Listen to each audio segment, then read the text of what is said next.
Dans les Alpes, le fromage est quelque chose de sacré. La plupart des plats en sont composés, mais est-ce que vous les connaissez bien? Aujourd'hui, intéressons-nous au fromage originaire des Alpes que vous aimez tant. Le premier de ces fromages, vous allez aimer son nom, il s'appelle le Banon. C'est un fromage de chèvre originaire des Alpes du Sud. Ce petit chèvre enveloppé dans une feuille de châtaignier ne pèse pas plus de 100 grammes. Sa texture souple à sèche en fait le digne représentant des Alpes de Haute-Provence. Jean Giono, Frédéric Mistral et même Jules Verne l'ont cité.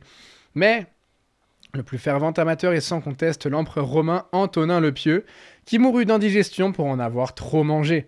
Donc un conseil, n'en abusez pas. Toujours dans les fromages de chèvre, le chevrotin de Savoie. Le chevrotin est un fromage à pâte pressée non cuite, onctueuse, douce et aromatique. Exclusivement fabriqué manuellement, sans mélange de lait possible, il est élaboré avec la même technologie de fabrication que le reblochon, ce qui en fait un fromage très original pour un fromage de chèvre. En parlant de reblochon, passons au reblochon de Savoie. Son nom, la rebloche, apparu au XIIIe siècle, vient d'une fraude que pratiquaient les fermiers pour ne pas payer trop de loyer. La deuxième traite était ainsi soustraite aux fermiers généraux. Beaucoup plus riche, ce lait était mieux adapté à la production du fromage. Il existe deux sortes de reblochons. Le reblochon fermier a une pastille verte et est fabriqué avec le lait d'une seule exploitation, juste après la traite.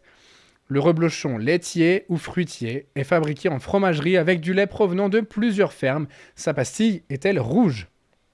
Maintenant, terminons avec l'abondance.